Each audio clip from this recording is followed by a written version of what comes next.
And welcome to the new season 9 here of course, Legal Mullet podcast, episode number 301. Can you believe 300 episodes in, and now this is the next one? I'm your host, Adam O'Brien, here, of course, for Legal Mullet. And of course, this new season, looking at some classic films. We're going to actually be delving into quite a few films that we haven't looked at before. Things we've really come up with a list that is comprehensive, but there's also something completely different, something you haven't seen, and no doubt will be something that will excite all of you out there. Everything from A grades to B grades. Tonight we're looking at Robin Hood, Prince of Thieves. We're going to look at some older films as well. Now we've looked at films that were VHS hits before, so we're going to be looking at ones you may not have heard of, which, well, let's say, are quite classic. One of them being, of course, Time Runner, and of course stars Mark Hamill and Brian James and many of the other classics from the 90s. And this is a VHS hit. It's one of those B grade sci-fis that was really, I guess, a bit of a sting on the old Terminator sort of style film. But we'll be looking at that and many others. I can see them right here. Fearless Hyena, which we haven't fully covered. We may have covered once, but we're going to have a real look at that work as well, and of course many other classic films. And we're also going to be looking at some stuff that I do believe, it is time looking back at those sorts of films, looking at some of the ones that were bigger hits overseas that we may not have had here in Australia as strong. Now, a perfect example of that is Rutger Hauer's Split Second, which did really well in the UK and Australia, but didn't do well in the United States. I don't think it showed near as many places as it did here and there. So that just gives you an idea. That's one we've covered.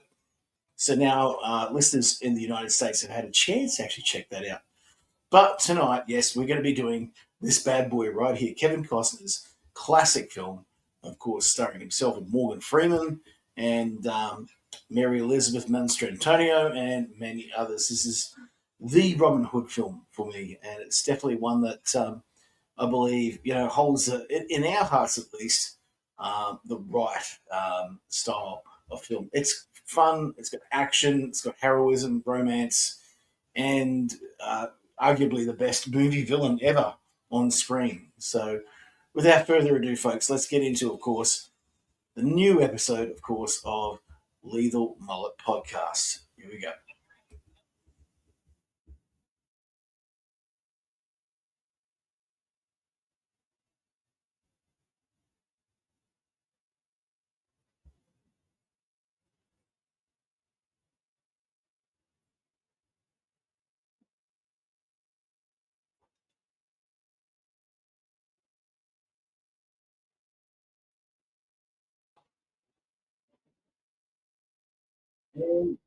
Yeah, here we are, folks, looking at, of course, Prince of Thieves today, which we'll get into very soon. Welcome back. This is 2026. This is how many years have we done of this show? This is the ninth year of Lethal Mullet Podcast. And I can't wait to get into more films after this one. We're going to be looking at some classics. We're also going to be looking at some films which we probably haven't had a chance to watch because there hasn't been a good version of. Things like The Duelists, Ridley Scott, something that was an influence to another big film, which we all like, and of course is now getting a reboot with Chad Stahelski and, of course, Henry Cavill, Dave Bautista, Russell Crowe, and many others. That is, called Highlander. Was heavily influenced in the writing of for that great film, of course, Duelist being an influence. And it's great. It's one of my favorite Ridley Scott films. It is a great period piece. It's something you really got to check out. And I think, as much as he's known for Alien, Blade Runner, this is his first film, and it's a period piece, and it just shows how much he's going to put ahead to really bring out some of those greats. When it comes to the style and the feel of what he does. Because the audience loves him. Along with that, too, of course, we're going to be looking at some TV shows and stuff like that too. We have shows like the 18 Night Rider and stuff like that we've looked at. We're going to look at some older ones as well. MacGyver is another one we've looked at too. Great work with details. A good pal in the last episode, 300th episode. If you haven't checked it out, it came out in December. It's huge. There's that to check out. We've also got coming out to Australia in about a week and a half the Raider nerd himself, Kevin the Raider nerd Reitzel, will be here in Australia because he wants to come out to see JB Hi-Fi, of course, and get some great deals. Because why wouldn't you want to get a deal? It's a great deal, but also the fact that he gets a chance to catch up with myself and of course Blair, and of course check out the southeast coast of Australia. That being, of course, Brisbane and, of course, the Gold Coast down here, and a chance to go and check out, of course, Melbourne, where his lovely wife lives, of course, too, Erin. So a big shout out to Erin as well. And, of course, the Raider Nerd will be here very, very soon. So with that in mind, oh, I didn't even hear that go, did you? With that in mind, we better get into, of course, the contacts and let you know how you can catch this show and many others like it.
Whoosh. There it goes. The news goes fast here, folks. Now, tonight we're going to be talking about Henry Cavill, who is in London. Whereabouts in London, I have no idea. You can check out the reports where you see the photos that are currently being snapped on the set with Jeremy Irons, Dave Batista, and many others, and of course Henry Cavill, wearing overcoats, wearing the immortal jackets, basically. You know, they're wearing these things where they're hiding swords down the jackets, folks, of course, because they've got to go out and chop each other's heads off. That's just what you do as an immortal, of course. And there can be only many on the set, apparently. There's not just one. There can be many on a Highlander set. This is the Chad Stahelski reboot that has been talking about for a long time. Obviously, he's taking a bit of a break from doing the John Wicks, and we get this one. And even though Henry had an injury to his leg, I believe it was earlier, now, of course, he's back in, fighting fit, and he's looking very Scottish, if you like, with the hair. He's got this sort of curly hair. He was growing it out here at the Gold Coast, believe it or not. That's right. He was down here last year playing, of course, the King in the new Voltron film, which has still got no trailer out yet, folks. More on that later, of course. And we do know that, of course, he's healed and he's back on the set. And we've also got Dave Batista looking very non-Kurgan, but he kind of looks like a Kurgan at the same time. Very barbarian. I do believe the look they're going for. He's got long hair in this and an unkempt beard, if you like. It doesn't look like it has a very long beard. It just looks like it's kind of unkempt. And, well, I mean, he's playing the Kurgan, and if they're going for a more realistic take on this, as I do believe they are, the Kurgan is from the steppes of Russia. So he's going to be a very, very tough nomadic warrior no matter what they do, whether they take something from Clancy Brown's version of it or if they're going to this new version. Jeremy Irons is obviously playing one of the Watchers or the head of the Watchers. He's probably the one that is watching Connor McLeod of the Clan McLeod as well. Well, there's a lot more there. Obviously, Ramirez played by, of course, the one and only Blake from the Rabbitohs, and so that's out there too. Now, going into Voltron before we get into Prince of Thieves. Voltron, there's a little bit of information that's got out, and it's not 100% confirmed, but this is out there, is that Henry Cavill is playing the King. And of course, him being the King, he has a group of young new cadets that are coming in to try and obviously combine the lines to take on Sterling K. Brown's bad guy, Zarkon. So Zarkon is back. It's a classic story. It's, if anything, going to probably be a rehash of the first episode of Lion Force Voltron. So there you go, folks. I told you what it's all about, and now it's time for the pub.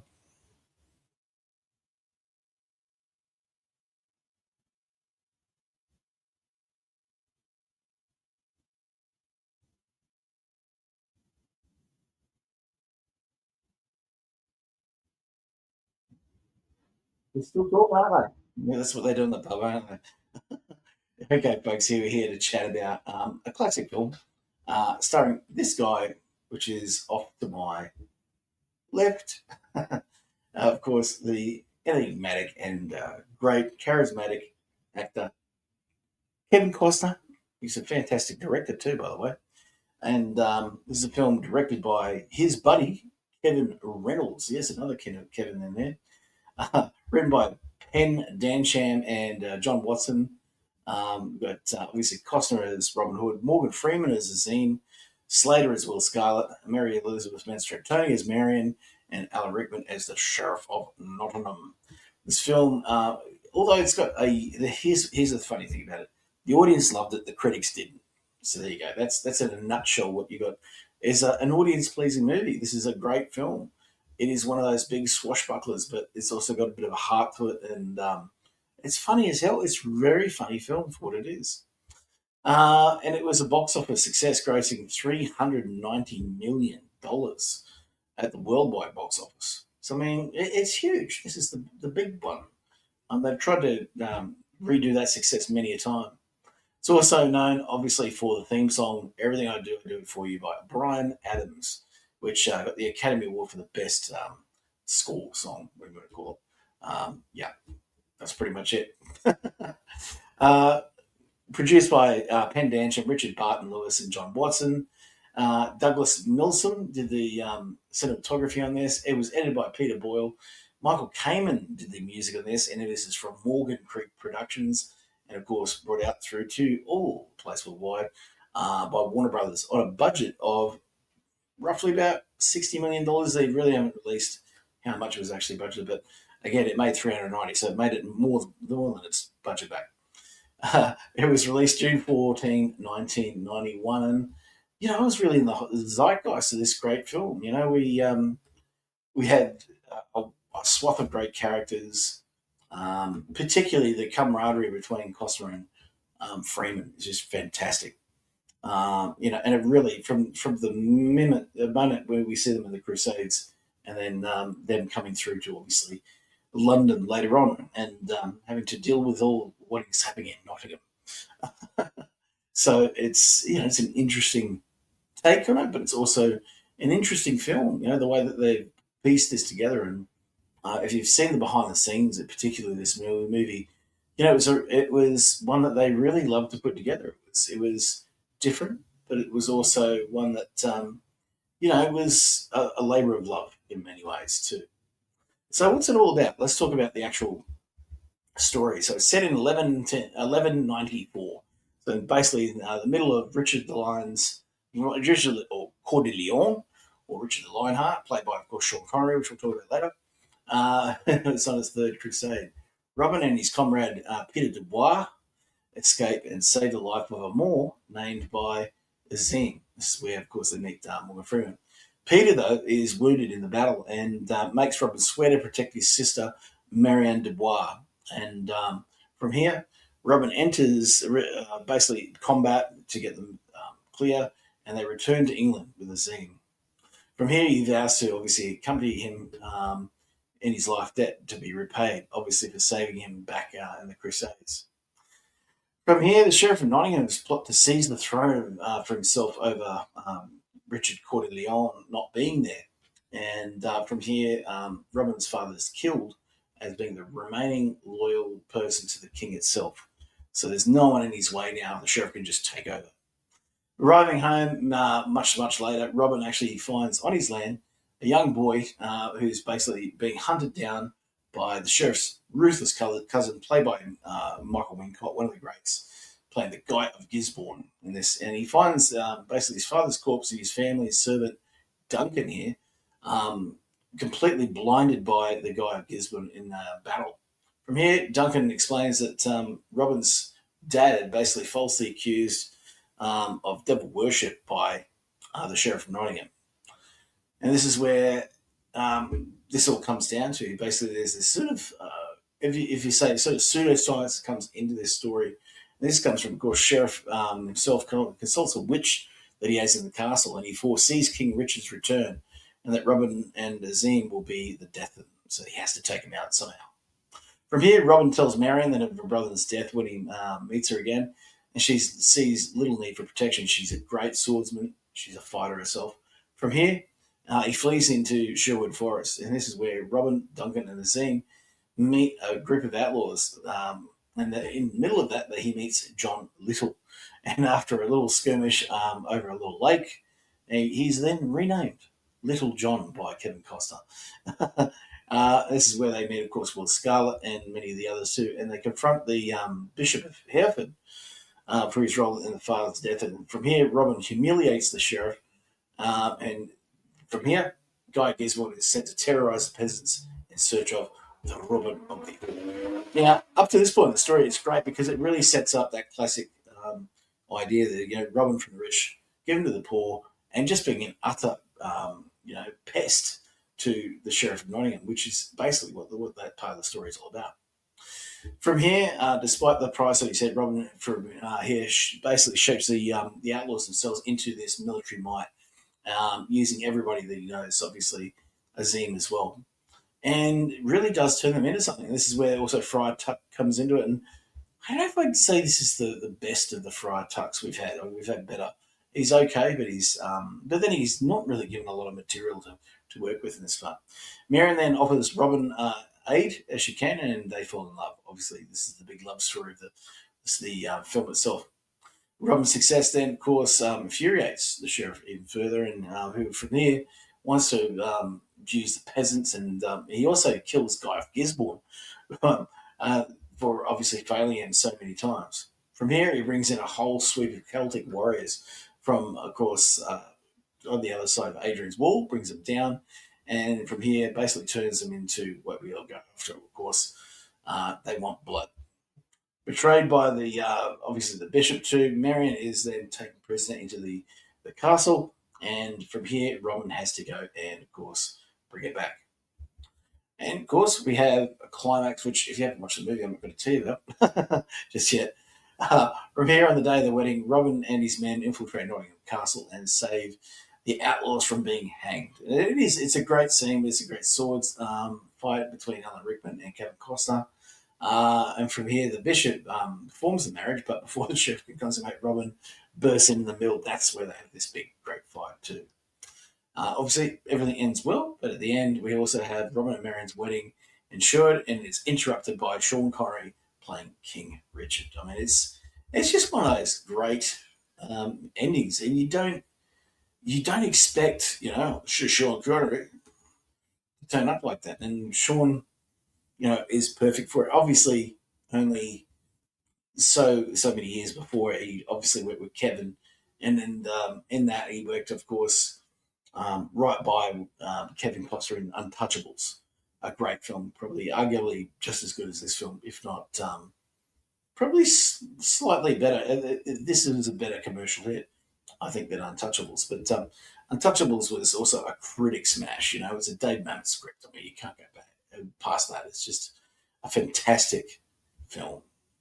So let's have a look at the cast. We've got Kevin Costner as Robin Hood, pretty much in the middle of his stardom here. Obviously, he's not directing this one, but he'd done Dances with Wolves and Silverado and Untouchables, many other things at this stage. We've got Morgan Freeman playing Azim, and doing what Morgan Freeman does. He's very much reluctant hero, but also one that's wanting to back his good friend's heroism as well. Mary Elizabeth Manstrantonio, obviously, probably knew her more from The Abyss in this, playing Lady Marian. She's great in this. Christian Slater as Will Scarlet. Christian, huge fan. Obviously, if you know this channel, you know I love the work Christian Slater's done in the past, and particularly if you have a look at Christian at this time, he would have just done Young Guns 2 just a little bit before this, and that was great playing Dave Rudabar, pretty much looking exactly like he does as Dave Rudabar in this. And he was great. He's fantastic. Obviously, working alongside Kevin, playing the brother of and that's obviously the big turning point to find out they're brothers. And he works well within that, and of course the love story between Kevin Costner and Mary's character as well. So really good. We've got Geraldine McEwen as Mortiana. She's fantastic in this. Great for the laughs. Michael McShane as Friar Tuck. Not too bad. Like I said, I don't think it's the best Friar Tuck we've had. I think that goes to the Ridley Scott film, actually. Brian Blessed. I mean, you know what you're getting with him as Lord Loxley, and he plays it really well. I mean, such a huge character. Michael Wincott as Guy Gisborne does what Michael does. He really brings that sort of hubris and power to the role as well.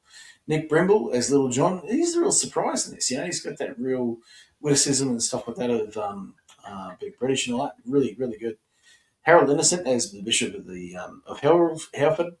We've got Walter Sparrow as Duncan. Daniel Newman as Wolf. Daniel Peacock as Bull. Jack Wild as Much. And we've also got Liam Halligan as Peter Dubois. And Mark Zebra as the Interrogator. And Michael Goldie as Kenneth. So pretty cool. This had been in development from about August 1989 when Penn Dansham, a British writer producer, began a treatment on obviously the lore of Robin Hood. He did not want to make an Errol Flynn style devil may care sort of film. He wanted to make it as a rich kid transformed into a socially conscious rebel by the imprisonment in the Crusades. He wrote a 92-page outline, which was then rewritten as a screenplay. And from here, now Morgan Creek obviously been working on Young Guns and Major League, and they saw this. Basically, this is great stuff. This was something that was going to be really taking off. And for me, they put the funding straight in the film. And from here, they would look at scattered locations in the United Kingdom.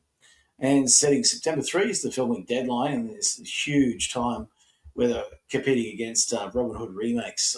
Obviously, there was another one that was, I think, at the same time, but there was definitely another remake happening. And Kevin Reynolds directed Kevin Costner extensively in the past, including dances, basically including the challenging buffalo hunt scene and Dances with Wolves. So he'd actually worked on with them together.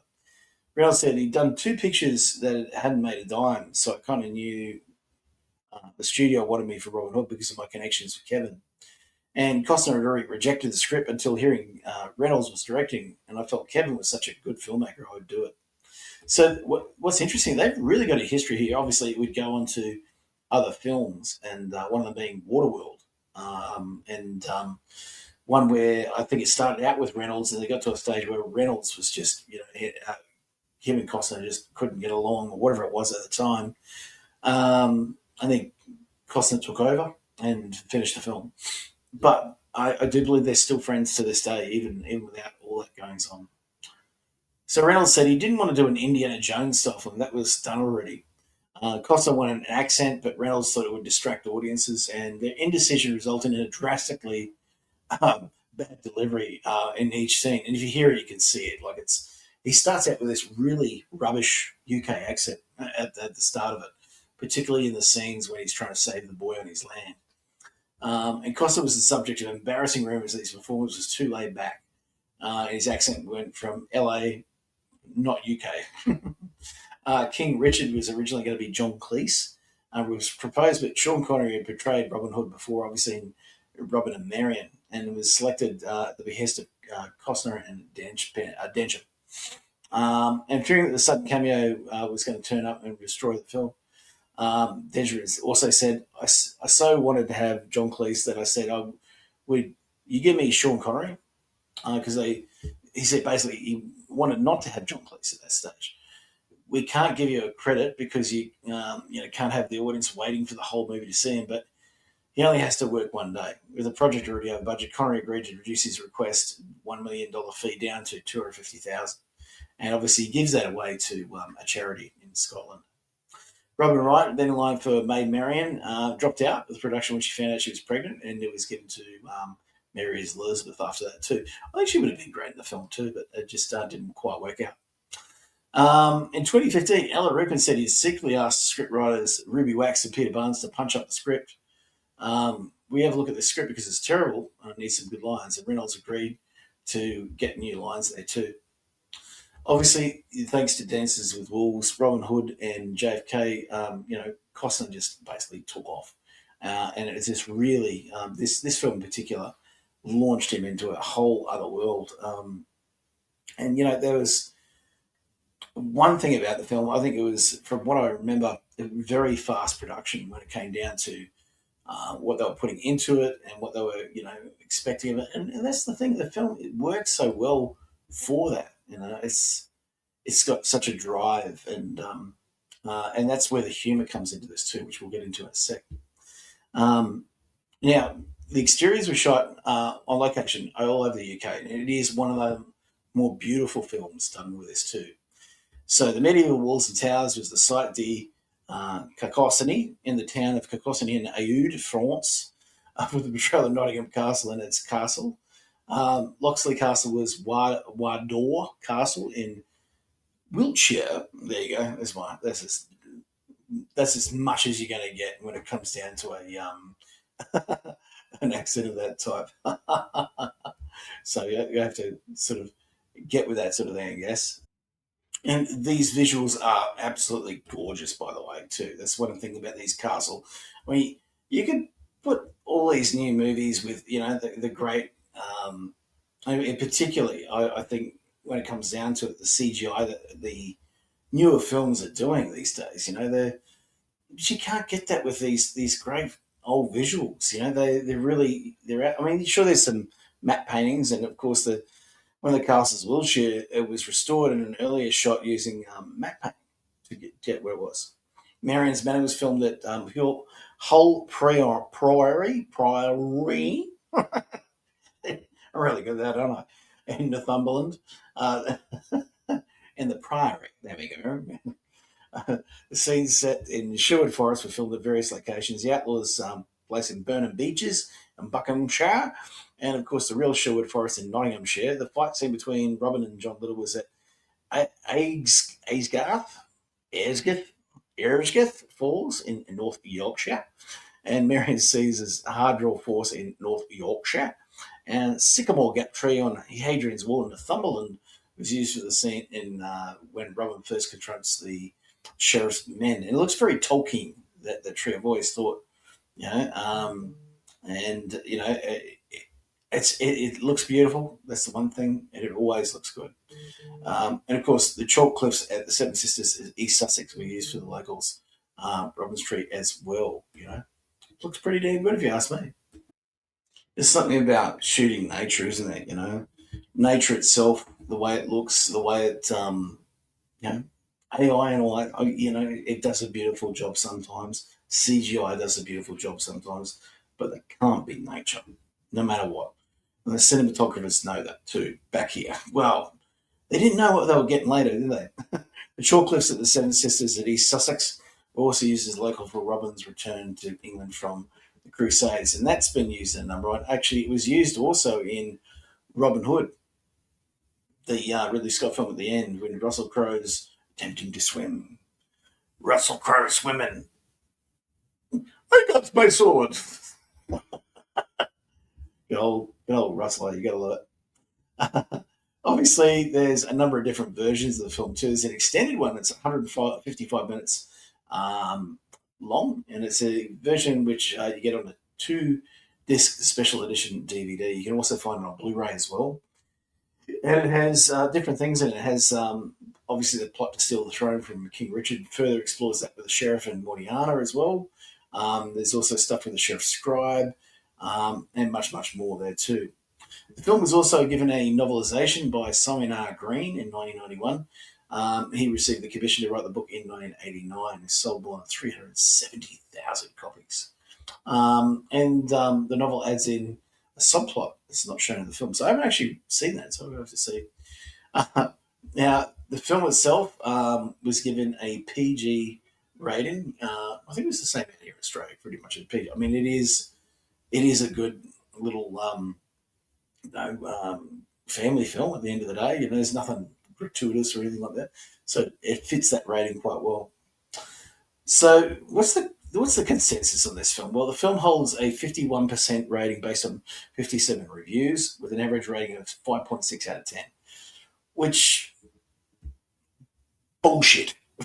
Basically, that's what I'll say. Bullshit. That's a lot better than that too. Another thing is, critics are never always right. It's just some films are just critical darlings. And I'm like, yeah, no, no. This film was fun as hell, and particularly if you grew up in the time, you'll know what I'm talking about. So let's have a look. So the consensus is, and this is based on, of course, Rotten Tomatoes. So a bit of a love and hate relationship with what they like on those there. So I'll say it again. Take this with a grain of salt. Robin Hood, Prince of Thieves, brings a wonderfully villainous Alan Rickman to the off-adapted tale, but he's robbed by a big-budget bombast and a muddled screenplay. You know, as we say here in Australia, mate, you're wrong. And it goes on from there. Obviously, the Roger Ebert one there too, and all I'll say is the accolades speak for themselves. Academy Awards Best Original Song, most most performed songs from Motion Picture. Same one. This is Brian Adams, and obviously Everything I Do For You. Film Music Awards Most Performed Song, Best Actor in Supporting Role Alan Rickman, Best Costume Design John Bloomfield, Best Supporting Actor for the Chicago Film Critics Association Alan Rickman. Alan Rickman just getting all of these awards here before the Standard British Film Awards as well. Alan Rickman, Best Actor, blah blah blah blah blah. So some nominations, some won, but you know what? Freaking awesome, great film. The original music score was composed by, of course, Michael Kamen. In 2017, especially specialty film music label Introdar Records released a 2-disc CD album version. I think you can get an LP version as well of that too. So if you do, go check it out. It is awesome. Now, there was a tie-in video game called Robin Hood Prince of Thieves released on the NES and Game Boy, and which was around. One of the great things was Kenner was still around, and Kenner released this action figure and playset line. And some of the lines, and this is where it gets interesting, is basically there were modifications done to existing lines like Superpowers line, Friar Tuck, and the vehicles and playsets are all modified from Star Wars Return of the Jedi toys to make it easier as well. So there you go, folks. Is this a good film? Is this a film you want to see? Well, I'll tell you what. If this was on TV right now, I'd be stopping this podcast. That's what I'd be doing. That's how damn good this is. Anyone tell you this is a bad film, they are screaming, mate. I tell you, because my heart's just racing right now because this film's great, folks. The audience, tell them, man. There you have it, folks. That is a great film to check out. Robin Hood, Prince of Thieves, gets a whopping 5 out of 5 here. But of course, Helen back scale. You little mullet, folks. You're going to get it. And it is just one of those great things, because we have a fountain of love. Run! We love it. It is great. Love it.